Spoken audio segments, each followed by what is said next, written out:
प्रिय विद्यार्थियों, ऑनलाइन कक्षा शिक्षण में आप सभी का स्वागत है।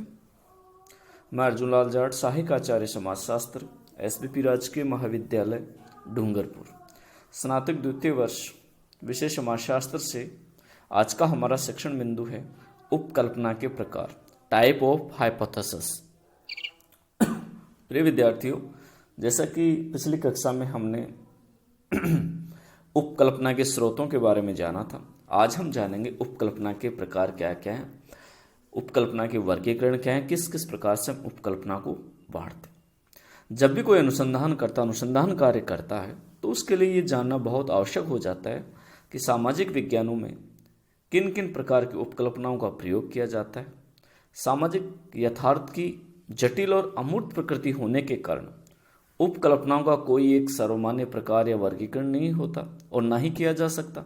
अतः अनेक विद्वानों ने अपने अपने अनुसार उपकल्पनाओं को विभिन्न भागों में विभिन्न प्रकारों में वर्गीकृत किया। इसी संदर्भ में पहला जो वर्गीकरण है वह है डॉक्टर सुरेंद्र सिंह के अनुसार। डॉक्टर सुरेंद्र सिंह ने उपकल्पनाओं के दो प्रकार बताए, तात्विक उपकल्पना और सांख्यिकी उपकल्पना। जब हम बात तात्विक उपकल्पना की करते हैं तो ये ऐसी उपकल्पना है जिसमें दो या दो से अधिक चरों के मध्य अनुमान पर आधारित संबंध को व्यक्त किया जाता है। अर्थात ये एक प्रकार के सामान्य प्रकार की उपकल्पना है जो सामान्यतः तात्विक उपकल्पनाएं श्रेणी है, और ये उपकल्पनाएं सामान्यतः परीक्षण के योग्य नहीं होती। अर्थात दो चरों के मध्य संबंधों को, अनुमानित संबंधों को व्यक्त करने के लिए जो उपकल्पना बनाई जाती है उसे तात्विक उपकल्पना कहा जाता है। दूसरा है सांख्यिकी उपकल्पना। सांख्यिकी उपकल्पना तात्विक उपकल्पना के संबंधों से निगमनित सांख्यिकी संबंधों का एक अनुमान पर आधारित कथन है। सांख्यिकी उपकल्पना के परीक्षण के लिए किसी न किसी आधार का होना आवश्यक। अर्थात तात्विक उपकल्पना के जो संबंध है उनके निगमित सांस्कृतिक सांख्यिकी संबंधों का अनुमान पर आधारित एक उपकल्पना है। इसी प्रकार दूसरा वर्गीकरण हेज ने बताया। हेज ने दो प्रकार की उपकल्पनाएं बताई, सरल उपकल्पना और जटिल उपकल्पना।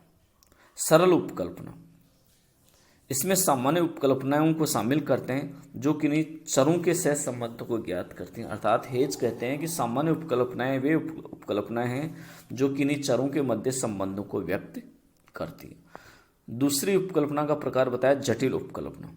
इसमें एक से अधिक चर होते हैं तथा उनमें सह संबंध ज्ञात करने के लिए उच्च सांख्यिकी प्रविधियों का प्रयोग किया जाता है।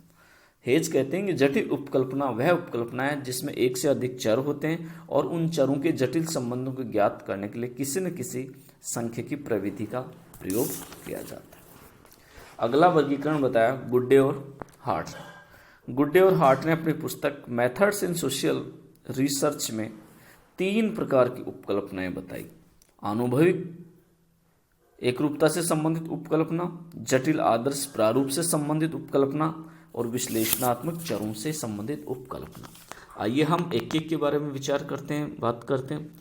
अनुभविक एकरूपता से संबंधित उपकल्पनाएं, ऐसी उपकल्पनाएं जिनमें अनुभवात्मक समरूपता स्तर की उपकल्पनाएं सामान्य ज्ञान आधारित कथनों की वैज्ञानिक परीक्षा करती हैं। अर्थात इस प्रकार की उपकल्पनाओं के द्वारा हम ऐसी समस्याओं का अध्ययन करते हैं जिनके बारे में हमें पहले से ही सामान्य जानकारी उपलब्ध है। उदाहरण के लिए किसी उद्योग में श्रमिकों की जातीय पृष्ठभूमि की विवेचना, किसी नगर के उद्योगपतियों के बारे में या अस्पष्टता के बारे में अध्ययन आदि विषयों की अध्ययन जो है वो हम अनुभविक एकरूपता के माध्यम से करते हैं। और ये इस प्रकार की उपकल्पना इस आधार पर निर्मित की जाती है कि अनुसंधानकर्ता अनुसंधान समस्या के संबंध में सामान्य जानकारी पूर्व में रखता है। दूसरा है जटिल आदर्श प्रारूप से संबंधित उपकल्पना। गुड्डे और हार्ट लिखते हैं कि जटिल और आदर्श प्रारूप संबंधी जो उपकल्पनाएं हैं, इन उपकल्पनाओं का उद्देश्य प्रचलित तार्किक एवं अनुभवात्मक समरूपताओं के संबंधों का परीक्षण करता है। घटनाओं के मध्य जो समरूपता, एकरूपता और अनुभविक संबंध उनका परीक्षण करना एवं विभिन्न कारकों में तार्किक अंतर संबंध स्थापित करना होता है। ऐसी उपकल्पनाओं की परीक्षा के लिए सर्वप्रथम तथ्यों को तर्कपूर्ण मानकर सामान्यीकरण निकाला जाता है। जब भी हम ऐसी उपकल्पनाओं का परीक्षण करते हैं तो हमारा पहला काम है, सभी घटनाओं को हम तर्कपूर्ण मानते हैं, तथ्यों को तर्कपूर्ण मानते हैं और एक सामान्यीकरण निकाला जाता है, और उसके बाद अन्य तथ्यों और घटनाओं की परीक्षा करने और उक्त आधार को सार्थक सिद्ध करने का प्रयास किया जाता है। यथार्थ में अधिक जटिल अनुसंधान के क्षेत्र में पुनः शोध करने के लिए उपकरणों एवं समस्याओं का निर्माण करना इस प्रकार की उपकल्पनाओं का महत्वपूर्ण कार्य है।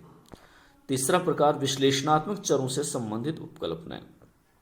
जहां प्रथम प्रकार की उपकल्पनाएं अनुभविक एकरूपता से होता है, दूसरी उपकल्पनाओं संबंध आदर्श प्रारूपों से होता है, वहीं जो तीसरे प्रकार की उपकल्पना है उसमें विश्लेषणात्मक परिवर्तनों के अध्ययन के लिए एक प्रकार के लक्षणों से दूसरे प्रकार के लक्षणों में परिवर्तन के सह संबंध स्थापित किया जाता है। अर्थात इस प्रकार की उपकल्पनाओं में एक जो परिवर्तन है, उसके बाद जो दूसरा परिवर्तन हुआ, दोनों परिवर्तनों के मध्य के सह संबंध को स्पष्ट करने के लिए इस प्रकार की उपकल्पनाओं का प्रयोग किया जाता है। इस प्रकार की उपकल्पनाएं न केवल अन्य प्रकार की उपकल्पनाओं की तुलना में पर्याप्त हैं, अपितु ये सूत्रीकरण का सर्वाधिक परिष्कृत एवं लचीला स्वरूप है। इस प्रकार से विश्लेषणात्मक चरों से संबंधित तथ्यों की जानकारी के लिए इस प्रकार की उपकल्पनाओं का प्रयोग किया जाता है। इनके अलावा उपकल्पनाओं के कुछ और भी प्रकार हैं, जैसे सार्वभौमिक उपकल्पना। इस वर्ग में हम उन उपकल्पनाओं को शामिल करते हैं जिनका अध्ययन किया जाने वाला संबंध सभी चरों के समय व सभी स्थानों से होता है। अर्थात ऐसी उपकल्पनाएं जिनका संबंध सभी स्थानों और सभी चरों और समय काल में हमेशा बना रहे, ऐसी उपकल्पनाओं को हम सार्वभौमिक उपकल्पना कहते हैं। जैसे किसी समस्या बक्स पर चूहों को एक ओर यथा दाहिनी मुड़ने पर पुरस्कृत किया जाए तो सभी चूहे उसी ओर मुड़ेंगे। एक अन्य प्रकार है शून्य उपकल्पना।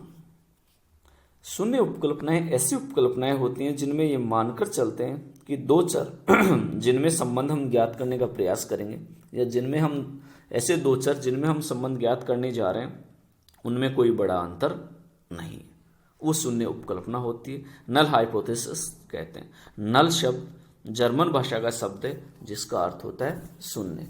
अतः इस परिकल्पना में शून्य उपकल्पना भी कहते हैं। उदाहरण से यदि हम जाने तो शून्य उपकल्पना में जैसे वर्ग ए और वर्ग ब की बुद्धि उपलब्धि में कोई अंतर नहीं है। ब एक बड़े पुरुषों के समूह की औसत बुद्धि लब्धि तथा एक बड़े समूह की स्त्रियों की औसत बुद्धि लब्धि में सार्थक अंतर नहीं करता। शहरी और ग्रामीण क्षेत्र के माध्यमिक विद्यालयों के अध्यापकों के समायोजन में अंतर नहीं करता।